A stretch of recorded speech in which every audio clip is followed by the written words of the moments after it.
Welcome everyone to a small update here at night, as the other stream with our weekly news was that successful.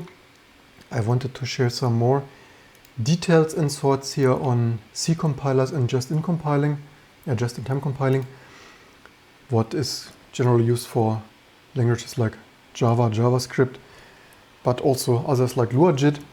I hope, by the way, the frame drop is not too bad. Theoretically, OBS says 28 frames here. I hope that's accurate while we are still compiling QEMU. Time will show. We had, of course, many benchmarks here because I'm personally getting a little bit sad and disappointed how slow GCC is getting. Especially, you see, we compile here QEMU just for the update fun. And yeah, it compiles here quite a while already. It compiles here since 2032. Right now we have 2036, so already 5 minutes soon, and no end in sight because compiler and also QEMU getting super large and compiler getting slower. And we had here multiple benchmarks. I was actually surprised how super fast this vintage Linux was and how slow GCC is becoming. And you see this even on my data center. We use the Xeon, and it was possible to compile a mini multi-2 system in a day or so. Now probably half a day. Now it takes more than a day. And even a full desktop system, I currently don't really even want to compile that much anymore. And I posted this here, so you have seen the benchmarks. Of course, there are some toy compiler or something like in WCC, PCC, or PCC actually being used quite a bit there back in the day anyway. And even CLang became super slow, and additionally like TCC, but TCC is also not optimizing the tiny C compiler, although you can use it from your applications, which is also quite nice. And you can even use it as shebang hash sing script there for C-like scripts there, which is actually quite interesting. But anyway, I posted this here on Phoronix because there was a news GCC 9.1 is being assembled, and of course, why not post this here? Our findings here, I just said, of course, it will be slower again, right? Because why not? And of course, people jumped on this with such a slightly provocative message here. So yeah, first document here, guess the new version will be even slower, compiling sources. And then, of course, the usual people try to educate me here. Standard complaint about everyone who is unfamiliar with compiler development. Yeah, there he met the right person. The short answer is that all young compilers are fast because they don't do much. Well, actually, GCC 295 was already quite optimizing. There was even a special Pentium GCC there back in the day. This was really not too bad. And then GCC 3, although not the most bug-free, but of course it was optimizing.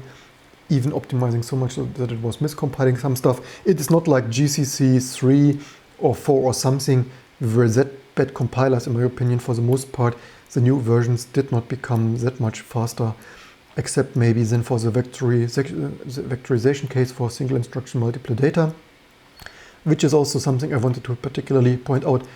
By the way, welcome back to Graver. How is the video? I compile here with 4 cores, 4 threads. I hope the video is not dropping out too much here. And yeah, wait, what? Actually, I'm familiar with compiler development. Short answer, even as a developer, GCC and as recent testing, CLang become way too slow for my taste. And my taste, of course, being not only compiling complex software like Firefox for 1 hour, but also compiling a whole distribution, which is, of course, an extreme case. But even that, people like users of Gentoo and others do also. But yeah, for my case, specifically annoying, just get a faster CPU, lol. Yeah, it's not like we don't have Xeons in the data center and brought here configured a Ryzen, but even on the Ryzen, 16 threads, 8 core, 16 threads Ryzen, stuff built forever, especially with all the configure scripts, and then until this stuff really builds in parallel. And yeah, SAPCC, thank you very much. Not only do I know about this, but I also know about CC cache and ICC, or what this was. By the way, GCC is so fast, QEMU is still compiling, at least on this bloody quad core here. Mac Mini, overheating here and video encoding, but anyway.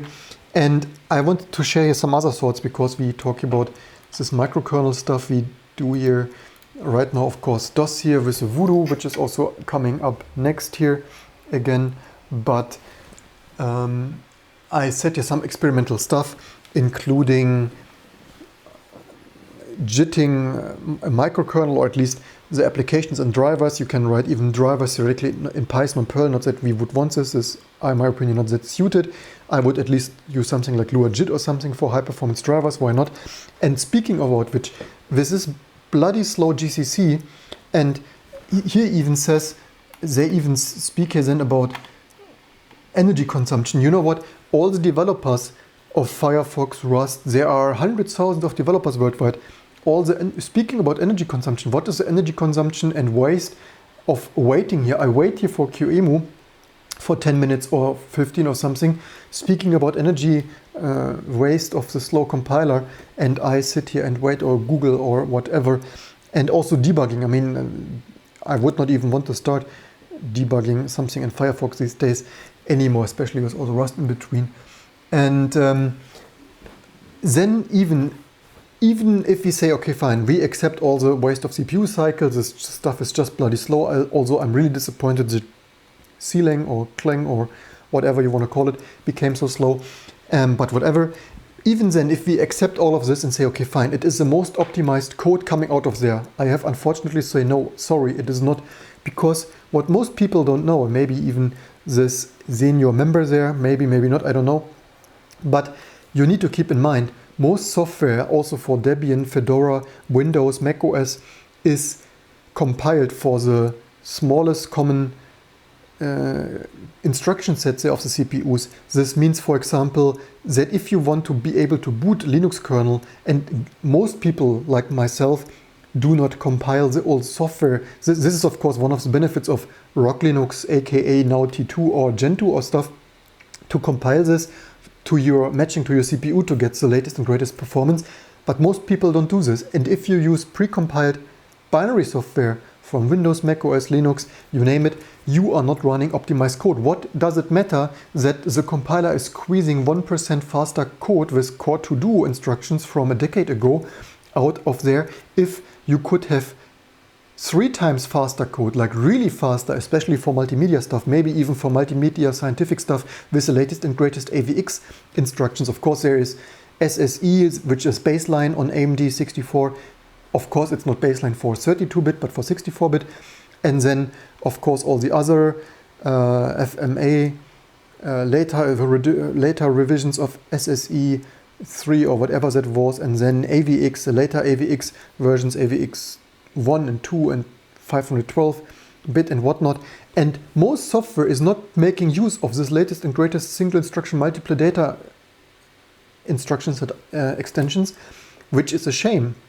And this could be fixed. The problem is, so some distributions package some libraries, like some important math libraries, they package them multiple times.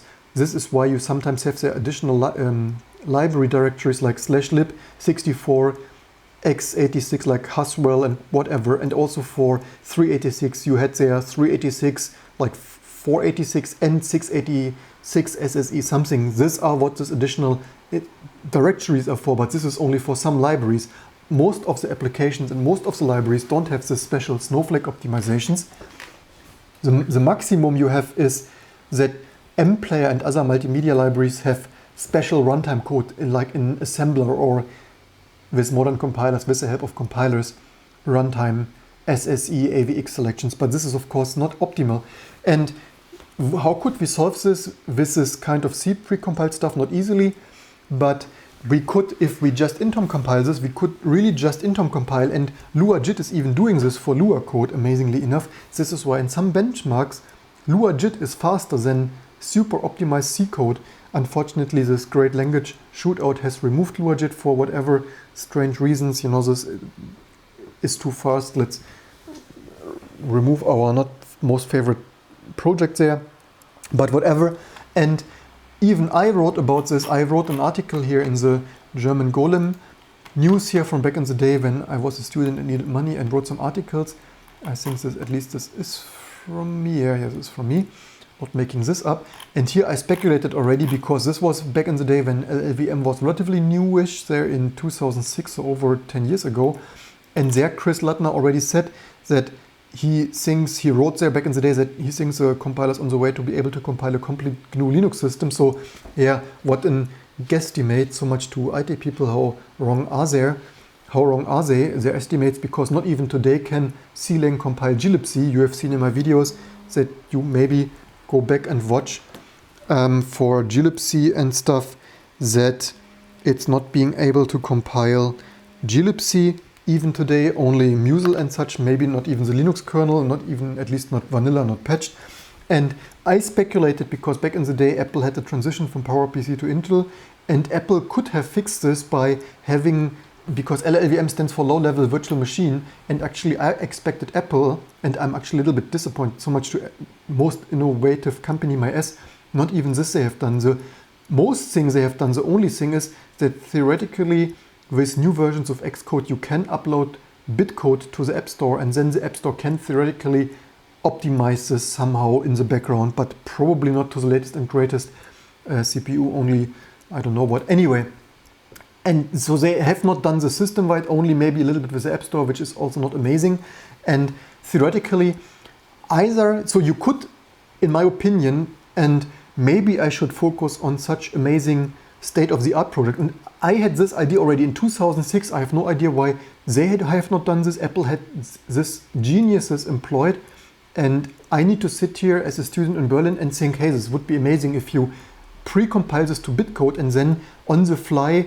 And I already disclosed some patent ideas to put prior art there, because I wanted to disclose back in the day, 10 years ago. I showed this already on my blog. I could also theoretically show this now again. And then we call this a day here. So much to only big companies innovate, and MyS. And Novel Fast JIT, I disclosed here some ideas because the most JIT compilers like LuaJIT, of course, LuaJIT is completely amazing for what it's doing. And to all the stuff I always need to criticize, LuaJIT is really amazing. It's really a pity that Mike Parle might be overworked or has not earned enough money with this or something, because he stopped maintaining this for the most part. Mike Parle, of course, being the genius creator there of LuaJIT. Amazing achievement, really amazingly done. And thumbs up for that. And my idea was, instead of, because LuaJIT has still an interpreter, so it starts interpreting, and only when a code section is hot enough it is jitting. And my idea was already back in the day, I disclosed even this already maybe 10 years ago. I started implementing this to have a prior art, no, not only 5 years or something. Yeah, mostly nearly 5 years exactly. And yeah, my idea is to quickly, not interpret never, but I said this already, super fast, pass JIT this to some like loading, like mapping elf relocation, something that like just jitting out like really bare bone but working code. Video output low, what the heck? Are we even, what? I hope not though. YouTube is receiving not enough video to maintain smooth streaming. Anyway, by the way, QEMU is still compiling, so much to that experience. I hope we don't have so much. Do we have audio dropouts or video dropouts? Tell me in the audience, please. And yeah, I wish I would have so much time and money. Maybe I should focus on such super... okay, that is good to know. So much to the YouTube status there. Thank you. So much to the amazing ideas. And this is why I tried to build this YouTube channel also because otherwise, what should I do? Find investors. I also have other things to do, because maybe I make probably a video about this and about investor stuff experience. And this is why I thought maybe this YouTube stuff is an amazing idea if we would collect like really, right now I said this already, $3 a day, 60 something dollars a month, not yet amazing. I hope for more. But if we really would collect like 3,000, imagine we grow this. I only call this $3 a day out as not like complaining, but just in general overview, that we certainly need some 10,000 subscribers more. And that would be, in my opinion, really amazing stuff if I could really sit here whole day concentrating on amazing research and amazing ideas, because with this would be much more amazing than a faster compiler, because the compiler, as I said, it's never optimizing the most amazing matching instruction set architecture code there. And with this, you could pre-compile this. The problem is single instruction multiple data. That is the huge problem. And so what you would need to do, in my opinion, for outstanding performance, because certainly everyone knows Java also doesn't have the most outstanding performance there. Everything feels slow and such, although Lua-JIT is amazingly snappy. And so what you would need to do is, per year. So for my stuff, it is exactly in the middle. So what Social Blades there shows right now, for my things, it is usually exactly the middle of what the Social Blade says. So VR, whatever it says right now per day, we are at $3 a day, 60 something a month, and that makes 700 something a year.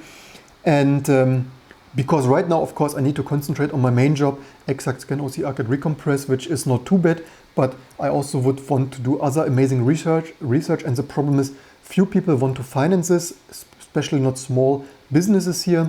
Unlike I ask the EU for funding or something, or if Apple and Google want to hire me, which maybe they wanted already. Anyway, but then I sit at Apple and do whatever the manager tells me what shit to do.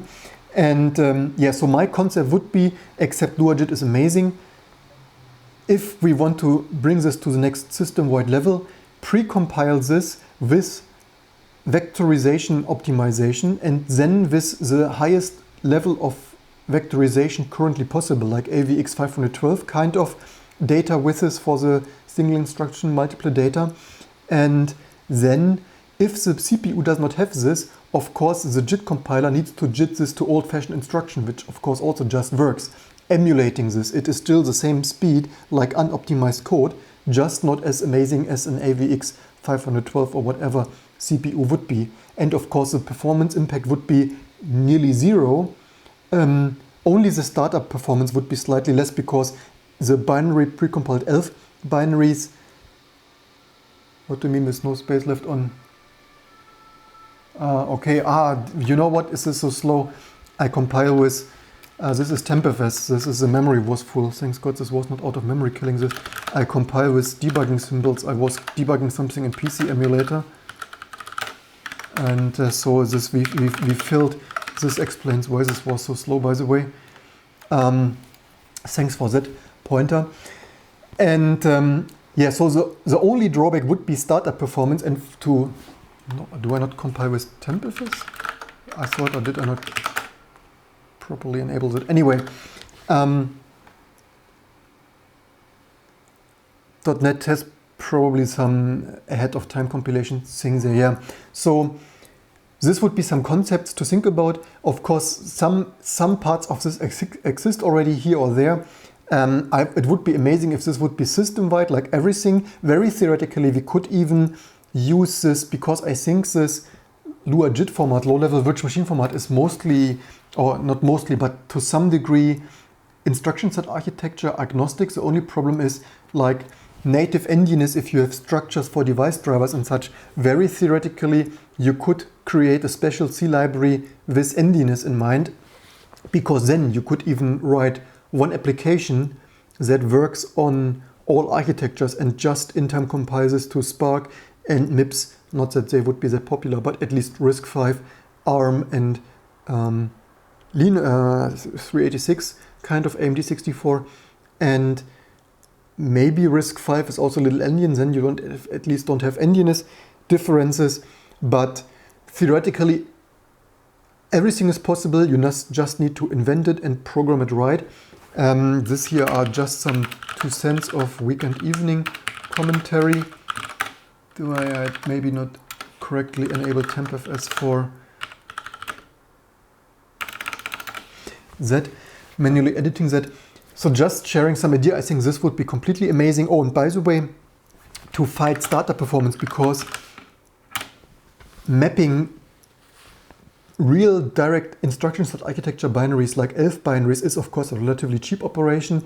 The kernel just memory maps this from disk, of course, from buffer cache or something like that. And the only thing the kernel needs to do is, or not the kernel, the linker needs to do is relocations of all the symbols, because this addresses with shared libraries. This is what the relocation is doing, resolving all the symbols like C library and libjpeg and libx11 and all this kind of symbols. And this is what, maybe I make a dedicated video of all the small steps from C library to relocation of this kind of stuff, resolving all the symbols and mapping this to the actual, by the way, nowadays usually actually intentionally randomized addresses for security, and to overcome this startup performance drawback, because this, our JIT code, we could not directly map from disk. To overcome this, I would suggest not to JIT the whole program, because then if you have a large program like Firefox, this JITting would take forever. This is why this JITting would need to be implemented in a way to only JIT the function of the program, the areas of the function, the code that is executed, to minimize the startup delay. Otherwise you might have, like, let's say on a super fast machine of a relatively large binary, couple of seconds startup delay just to just-in-time compile everything. Of course that is too slow of a startup penalty. This is why you would need to do this a little bit like the Lua JIT is probably doing. Lua JIT is interpreting, although I think we should do away with the interpreting step, a little bit like the transmitter code morphing, translating this block at a time as the application is executing new areas of the program. For example, when Firefox starts, and of course not all code of Firefox is used immediately, only step by step. Some HTML stuff, some XML, some rendering, some JavaScript and whatnot. And yeah, this is just some sharing of ideas of what I'm missing a little bit. We have only, especially in the open source world, we have, except Linux and BSD, not really Haiku a little bit, but even Haiku is old-fashioned concept in that regards. And I'm missing a little bit, as you might have realized in this channel, a little bit of state-of-the-art innovation and real development and research. With this, is probably time to really call this a day now. Go home and stuff, enjoy the evening, and thanks for watching. I hope you like here sharing state-of-the-art ideas.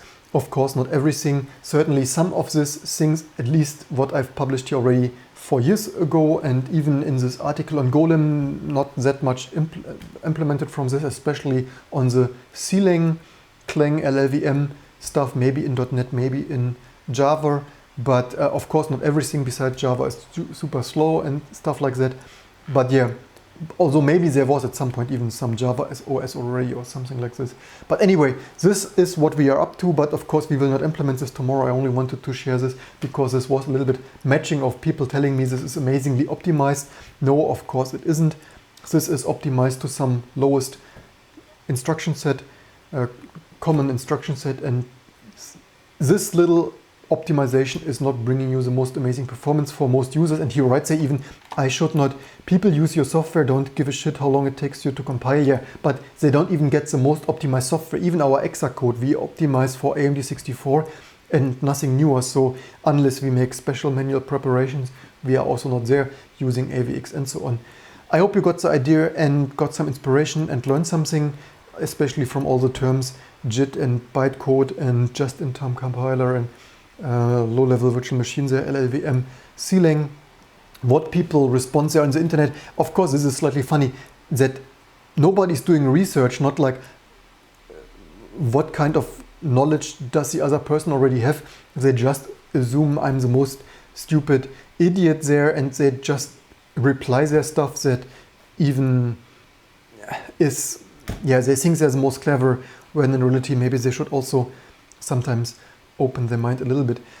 With this, it is probably time to say, yeah, this QEMU still compiles, probably now, hopefully without debugging stuff. Let's see how we get here OS and removal of G and no, yeah, so, but even then it is compiling already. How long?